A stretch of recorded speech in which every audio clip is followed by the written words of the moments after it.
చాలా స్పష్టంగా చెప్పినాం. కులగణన చేస్తామని చెప్పి ఆ కులగణననే పెద్ద తప్పుల తడక. దానికి డెడికేషన్ కమిషన్ విషయంలో కానీ లేకపోతే బీసీ కమిషన్ విషయంలో కానీ లీగల్ ఆస్పెక్ట్లో ఏది చూడకుండా హరీబరీగా తీర్మానం చేసి మరి ప్రెసిడెంట్ ఆఫ్ ఇండియాకు పంపించారు.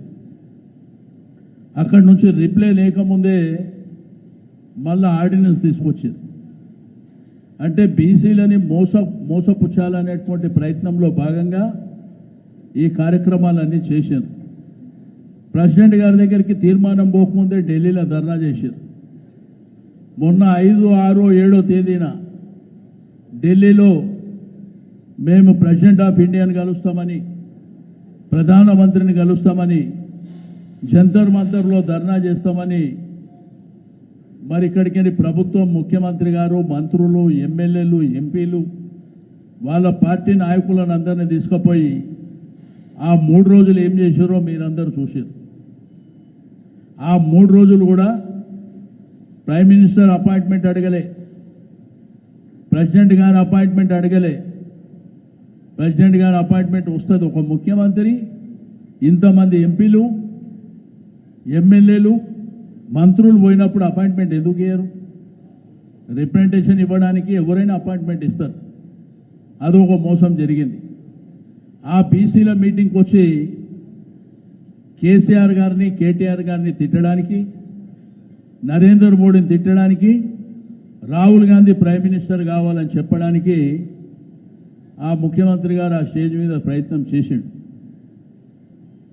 మీ మోసపూరితమైనటువంటి హామీలన్నీ ఈ బీసీ సమాజానికి, సమాజంలో ఉన్నటువంటి బీసీ వర్గాలను మేల్కొల్పడానికి మేము బీసీ కథన బేరి మరి ఇక్కడ కరీంనగర్లో 14వ తేదీన ఆ శంఖారావం పూరించబోతున్నాం.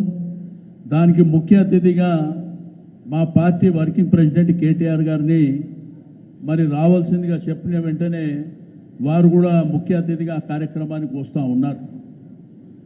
రెండోది, కేసీఆర్ గారు ఏం చేశారు బీసీలకు, ఈ కాంగ్రెస్ ప్రభుత్వం ఏం చేసిందో చాలా అంశాలు చెప్పడానికి ఉన్నాయి. బీసీ గురుకుల పాఠశాలల నుంచి ఇంజనీరింగ్ కాలేజీలు, డిగ్రీ కాలేజీల వరకు, బీసీ ఓవర్సీస్ స్కాలర్షిప్ కానివ్వండి, రైతు బంధు, రైతు బీమా కార్యక్రమాలు కానివ్వండి, కులవృత్తులను పెంపొందించడానికి చేసినటువంటి బ్రహ్మాండమైనటువంటి కార్యక్రమాలు కానివ్వండి, అట్లా అనేకమైనటువంటి కొన్ని లక్షల కోట్ల రూపాయల బడ్జెట్ బీసీల కోసం బీఆర్ఎస్ ప్రభుత్వం చేసింది.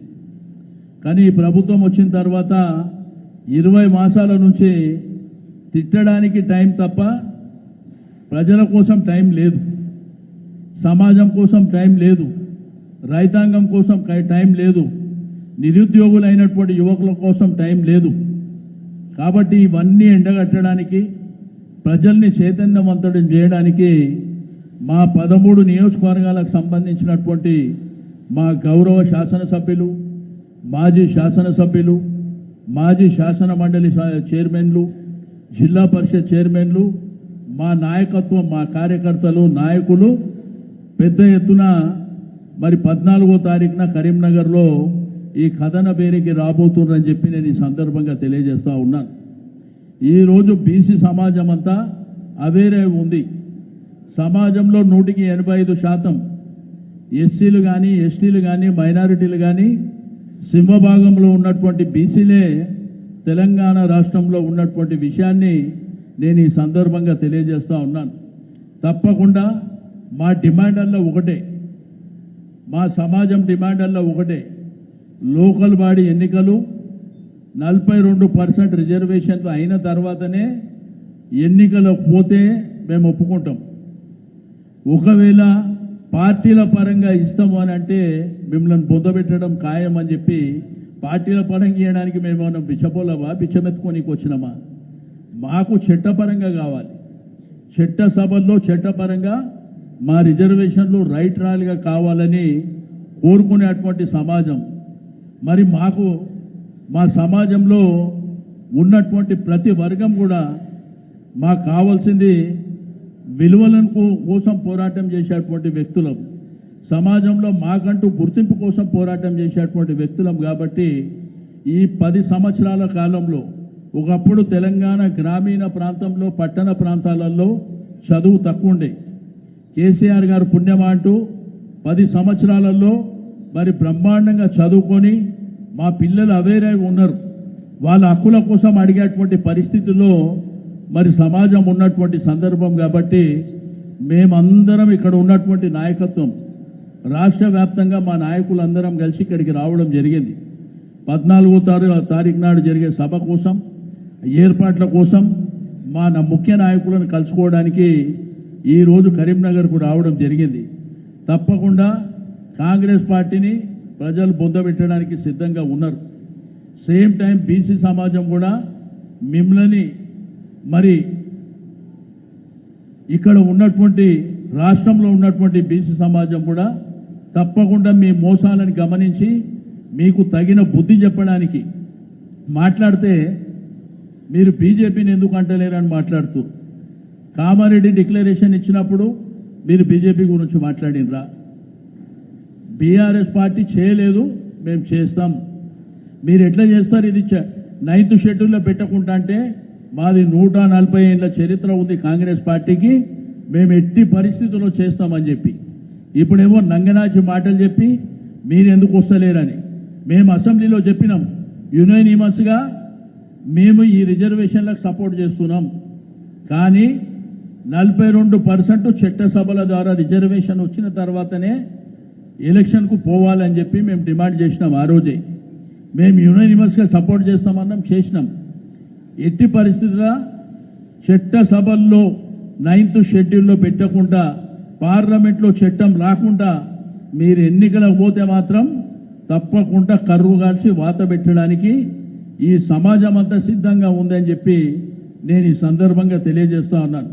ఎందుకంటే బీసీ సమాజంలో ఉన్నటువంటి ప్రతి ఒక్కరు కూడా చిన్న పిల్లల నుంచి పెద్దవాళ్ళకు కూడా అందరికి అర్థమైంది ఈ ప్రభుత్వం మోసాలు. ఈ ప్రభుత్వం వచ్చిన తర్వాత 20 మాసాలుగా జరుగుతున్నటువంటి వాళ్ళు ఇచ్చిన ఎన్నికల ప్రతి హామీ మోసమే.